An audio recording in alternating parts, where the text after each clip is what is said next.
ಚನ್ನಪಟ್ಟಣ ಉಪಚುನಾವಣಾ ಕಾವು ಗರಿಗೆದರಿದೆ. ಹಾಗಾದ್ರೆ ಜೆಡಿಎಸ್ ಕ್ಯಾಂಡಿಡೇಟ್ ಯಾರಾಗಬೇಕು?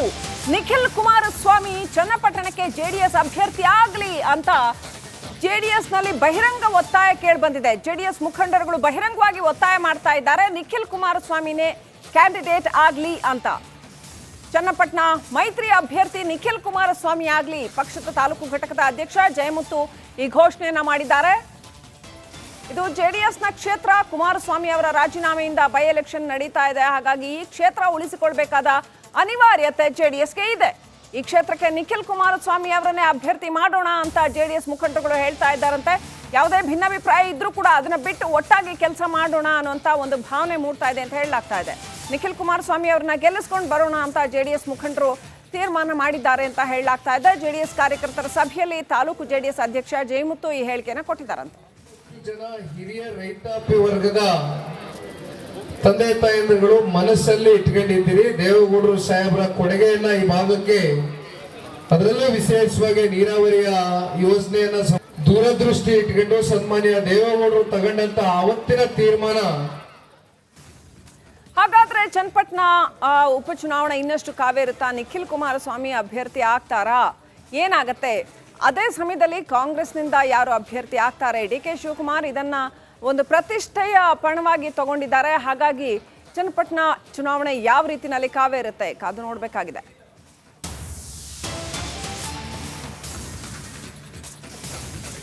ಈಗ ಚನ್ನಪಟ್ಟಣ ಕ್ಷೇತ್ರದ ಅಭ್ಯರ್ಥಿಯ ಬಗ್ಗೆ ಕುತೂಹಲ ಗರಿಗೆದರಿದೆ. ನಿಖಿಲ್ ಹಾಗಾದ್ರೆ ಮೈತ್ರಿಯ ಅಧಿಕೃತ ಅಭ್ಯರ್ಥಿ ಆಗ್ತಾರಾ ಅಥವಾ ಬಿಜೆಪಿ ಏನ್ ಡಿಸೈಡ್ ಮಾಡುತ್ತೆ? ಪಕ್ಷದ ಮುಖಂಡರು ಹೇಳಿದ್ದೆ ಅಂತಿಮ ಆಗುತ್ತಾ? ಯಾಕಂತಂದ್ರೆ ಇಲ್ಲಿರೋದು ಜೆಡಿಎಸ್ ಬೇಸ್. ಹಾಗಾಗಿ ಬಿಜೆಪಿಗಿಂತ ಹೆಚ್ಚಾಗಿ ಜೆಡಿಎಸ್ ಮುಖಂಡರು ಏನ್ ಹೇಳ್ತಾರೆ ಅನ್ನೋದೇ ಅಲ್ಲಿ ಮುಖ್ಯ ಆಗತ್ತಾ? ಚನ್ನಪಟ್ಟಣ ಕ್ಷೇತ್ರ ಅಭ್ಯರ್ಥಿ ಯಾರಾಗ್ತಾರೆ ಅನ್ನೋದ್ರ ಬಗ್ಗೆ ತೀವ್ರ ಕುತೂಹಲ ಗರಿಗೆದರಿದೆ.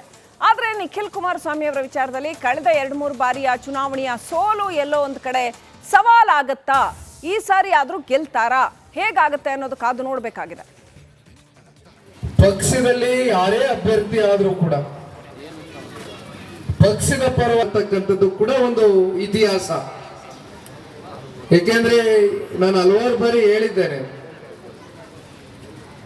ಶಿಮ್ಲಿಂ ನಾಗರಾಜ್ ಅಂತಕ್ಕಂಥ ಅತ್ಯಂತ ಹಿರಿಯಕರು, ಪ್ರಾಮಾಣಿಕ ನಿಷ್ಠ ಕಾರ್ಯಕರ್ತರಿಗೆ ಪಕ್ಷ ಗುರುತಿಸಿ ಟಿಕೆಟ್ ಅನ್ನ ಕೊಟ್ಟಂತ ಸಂದರ್ಭದಲ್ಲಿ ಹತ್ತತ್ರ 60,000 ಮತಗಳು ಕ್ರೋಢೀಕರಿಸಿ ಬಂದ್ರು. ಅಶ್ವಥ್ ಅವ್ರನ್ನ ಎಲ್ಲ ನಮ್ಮ ಕಾರ್ಯಕರ್ತರು ಮುಖಂಡರುಗಳೇ ಕರೆ ತಗೊಂಬಂದ್ರಿ, ಕರ್ಕೊಂಬಂದವ್ರನ್ನ ಶಾಸಕರಾಗಿ ಆಯ್ಕೆ ಮಾಡಿದ್ರಿ.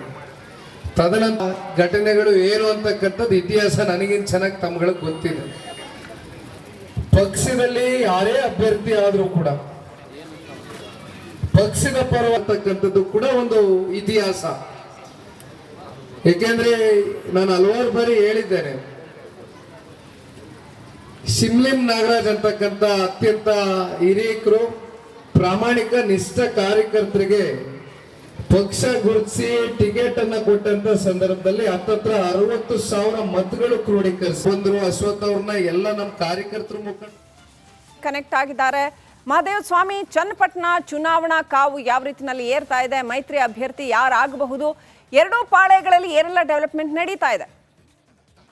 ಶ್ರೀಲಕ್ಷ್ಮಿ, ಏನಂದ್ರೆ ಪ್ರಮುಖವಾಗಿ ಯಾವಾಗ ಚನ್ನಪಟ್ಟಣ ಉಪಚುನಾವಣೆ ಎದುರಾಯಿತು ಅವಾಗ್ಲಿಂದಲೂ ಕೂಡ ಕಾಂಗ್ರೆಸ್ ಹೇಗಾದ್ರೂ ಮಾಡಿ ಈ ಒಂದು ಕ್ಷೇತ್ರವನ್ನ ತಮ್ಮ ತೆಕ್ಕೆಗೆ ತೆಗೆದುಕೊಳ್ಬೇಕು ಅಂತನ್ನುವಂತ ನಿಟ್ಟಿನಲ್ಲಿ ಸಾಕಷ್ಟು ಅಭಿವೃದ್ಧಿ ಕಾರ್ಯಗಳ ಮುಖಾಂತರವಾಗಿ, ಅಭಿವೃದ್ಧಿ ಜಪ ಮಾಡುವಂತ ಮುಖಾಂತರವಾಗಿ ಚನ್ನಪಟ್ಟಣಕ್ಕೆ ಡಿ.ಸಿ.ಎಂ ಡಿ.ಕೆ. ಶಿವಕುಮಾರ್ ಅವರು ಪದೇ ಪದೇ ಭೇಟಿಯನ್ನ ನೀಡ್ತಾ ಇದ್ರು.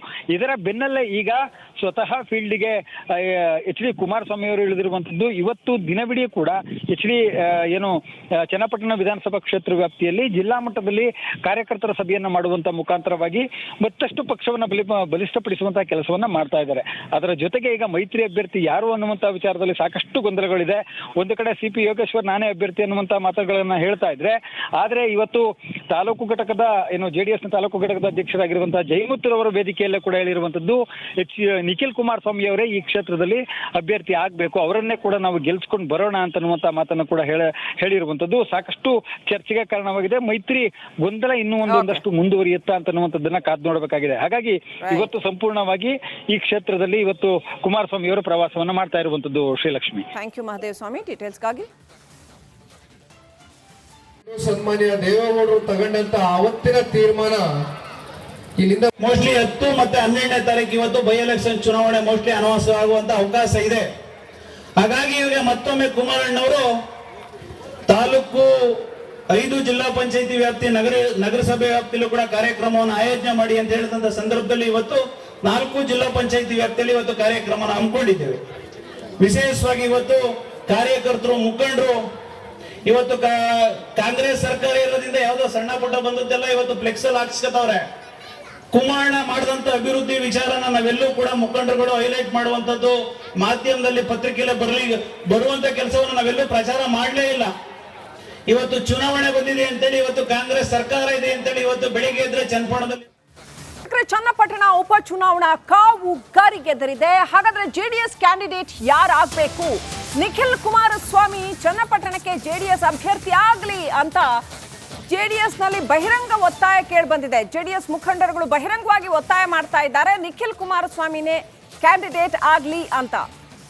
ಚನ್ನಪಟ್ಟಣ ಮೈತ್ರಿ ಅಭ್ಯರ್ಥಿ ನಿಖಿಲ್ ಕುಮಾರಸ್ವಾಮಿ ಆಗಲಿ ಪಕ್ಷದ ತಾಲೂಕು ಘಟಕದ ಅಧ್ಯಕ್ಷ ಜಯಮುತ್ತು ಈ ಘೋಷಣೆಯನ್ನ ಮಾಡಿದ್ದಾರೆ. ಇದು ಜೆಡಿಎಸ್ನ ಕ್ಷೇತ್ರ. ಕುಮಾರಸ್ವಾಮಿ ಅವರ ರಾಜೀನಾಮೆಯಿಂದ ಬೈ ಎಲೆಕ್ಷನ್ ನಡೀತಾ ಇದೆ. ಹಾಗಾಗಿ ಈ ಕ್ಷೇತ್ರ ಉಳಿಸಿಕೊಳ್ಬೇಕಾದ ಅನಿವಾರ್ಯತೆ ಜೆಡಿಎಸ್ಗೆ ಇದೆ. ಈ ಕ್ಷೇತ್ರಕ್ಕೆ ನಿಖಿಲ್ ಕುಮಾರಸ್ವಾಮಿ ಅವರನ್ನೇ ಅಭ್ಯರ್ಥಿ ಮಾಡೋಣ ಅಂತ ಜೆಡಿಎಸ್ ಮುಖಂಡರುಗಳು ಹೇಳ್ತಾ ಇದ್ದಾರಂತೆ. ಯಾವುದೇ ಭಿನ್ನಾಭಿಪ್ರಾಯ ಇದ್ರೂ ಕೂಡ ಅದನ್ನ ಬಿಟ್ಟು ಒಟ್ಟಾಗಿ ಕೆಲಸ ಮಾಡೋಣ ಅನ್ನುವಂತ ಒಂದು ಭಾವನೆ ಮೂಡ್ತಾ ಇದೆ ಅಂತ ಹೇಳಲಾಗ್ತಾ ಇದೆ. ನಿಖಿಲ್ ಕುಮಾರಸ್ವಾಮಿ ಅವ್ರನ್ನ ಗೆಲ್ಲಿಸ್ಕೊಂಡು ಬರೋಣ ಅಂತ ಜೆಡಿಎಸ್ ಮುಖಂಡರು ತೀರ್ಮಾನ ಮಾಡಿದ್ದಾರೆ ಅಂತ ಹೇಳಲಾಗ್ತಾ ಇದೆ. ಜೆಡಿಎಸ್ ಕಾರ್ಯಕರ್ತರ ಸಭೆಯಲ್ಲಿ ತಾಲೂಕು ಜೆಡಿಎಸ್ ಅಧ್ಯಕ್ಷ ಜಯಮುತ್ತು ಈ ಹೇಳಿಕೆಯನ್ನು ಕೊಟ್ಟಿದ್ದಾರಂತೆ.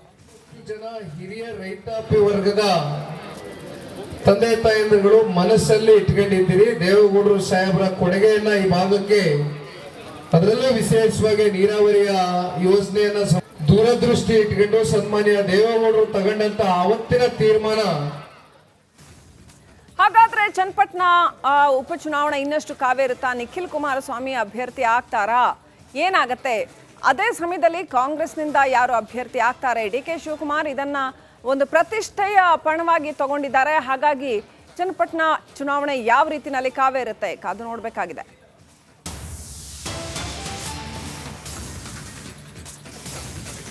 ಈಗ ಚನ್ನಪಟ್ಟಣ ಕ್ಷೇತ್ರದ ಅಭ್ಯರ್ಥಿಯ ಬಗ್ಗೆ ಕುತೂಹಲ ಗರಿಗೆದರಿದೆ. ನಿಖಿಲ್ ಹಾಗಾದ್ರೆ ಮೈತ್ರಿಯ ಅಧಿಕೃತ ಅಭ್ಯರ್ಥಿ ಆಗ್ತಾರಾ ಅಥವಾ ಬಿಜೆಪಿ ಏನ್ ಡಿಸೈಡ್ ಮಾಡುತ್ತೆ? ಪಕ್ಷದ ಮುಖಂಡರು ಹೇಳಿದ್ದೆ ಅಂತಿಮ ಆಗುತ್ತಾ? ಯಾಕಂತಂದ್ರೆ ಇಲ್ಲಿರೋದು ಜೆಡಿಎಸ್ ಬೇಸ್. ಹಾಗಾಗಿ ಬಿಜೆಪಿಗಿಂತ ಹೆಚ್ಚಾಗಿ ಜೆಡಿಎಸ್ ಮುಖಂಡರು ಏನ್ ಹೇಳ್ತಾರೆ ಅನ್ನೋದೇ ಅಲ್ಲಿ ಮುಖ್ಯ ಆಗತ್ತಾ? ಚನ್ನಪಟ್ಟಣ ಕ್ಷೇತ್ರ ಅಭ್ಯರ್ಥಿ ಯಾರಾಗ್ತಾರೆ ಅನ್ನೋದ್ರ ಬಗ್ಗೆ ತೀವ್ರ ಕುತೂಹಲ ಗರಿಗೆದರಿದೆ. ಆದ್ರೆ ನಿಖಿಲ್ ಕುಮಾರಸ್ವಾಮಿ ಅವರ ವಿಚಾರದಲ್ಲಿ ಕಳೆದ 2-3 ಬಾರಿಯ ಚುನಾವಣೆಯ ಸೋಲು ಎಲ್ಲೋ ಒಂದು ಕಡೆ ಸವಾಲಾಗತ್ತಾ? ಈ ಸಾರಿ ಆದ್ರೂ ಗೆಲ್ತಾರಾ? ಹೇಗಾಗತ್ತೆ ಅನ್ನೋದು ಕಾದು ನೋಡ್ಬೇಕಾಗಿದೆ. ಪಕ್ಷದಲ್ಲಿ ಯಾರೇ ಅಭ್ಯರ್ಥಿ ಆದ್ರೂ ಕೂಡ ಪಕ್ಷದ ಪರವಾಗಿರ್ತಕ್ಕಂಥದ್ದು ಕೂಡ ಒಂದು ಇತಿಹಾಸ. ಏಕೆಂದ್ರೆ ನಾನು ಹಲವಾರು ಬಾರಿ ಹೇಳಿದ್ದೇನೆ, ಶಿಮ್ಲಿಂ ನಾಗರಾಜ್ ಅಂತಕ್ಕಂಥ ಅತ್ಯಂತ ಹಿರಿಯಕರು, ಪ್ರಾಮಾಣಿಕ ನಿಷ್ಠ ಕಾರ್ಯಕರ್ತರಿಗೆ ಪಕ್ಷ ಗುರುತಿಸಿ ಟಿಕೆಟ್ ಅನ್ನ ಕೊಟ್ಟಂತ ಸಂದರ್ಭದಲ್ಲಿ ಹತ್ತತ್ರ 60,000 ಮತಗಳು ಕ್ರೋಢೀಕರಿಸಿ ಬಂದ್ರು. ಅಶ್ವಥ್ ಅವ್ರನ್ನ ಎಲ್ಲ ನಮ್ಮ ಕಾರ್ಯಕರ್ತರು ಮುಖಂಡರುಗಳೇ ಕರೆ ತಗೊಂಬಂದ್ರಿ, ಕರ್ಕೊಂಬಂದವ್ರನ್ನ ಶಾಸಕರಾಗಿ ಆಯ್ಕೆ ಮಾಡಿದ್ರಿ. ತದನಂತರ ಘಟನೆಗಳು ಏನು ಅಂತಕ್ಕಂಥದ್ದು ಇತಿಹಾಸ ನನಗಿನ್ ಚೆನ್ನಾಗಿ ತಮ್ಗಳಿಗೆ ಗೊತ್ತಿದೆ. ಪಕ್ಷದಲ್ಲಿ ಯಾರೇ ಅಭ್ಯರ್ಥಿ ಆದ್ರೂ ಕೂಡ ಪಕ್ಷದ ಪರವಾಗಿರ್ತಕ್ಕಂಥದ್ದು ಕೂಡ ಒಂದು ಇತಿಹಾಸ. ಏಕೆಂದ್ರೆ ನಾನು ಹಲವಾರು ಬಾರಿ ಹೇಳಿದ್ದೇನೆ,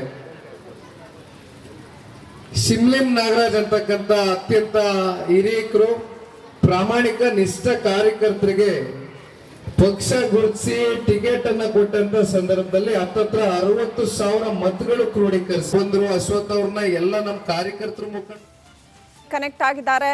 ಮಹದೇವ ಸ್ವಾಮಿ, ಚನ್ನಪಟ್ಟಣ ಚುನಾವಣಾ ಕಾವು ಯಾವ ರೀತಿಯಲ್ಲಿ ಏರ್ತಾ ಇದೆ? ಮೈತ್ರಿ ಅಭ್ಯರ್ಥಿ ಯಾರಾಗಬಹುದು? ಎರಡೂ ಪಾಳೆಗಳಲ್ಲಿ ಏನೆಲ್ಲ ಡೆವಲಪ್ಮೆಂಟ್ ನಡೀತಾ ಇದೆ?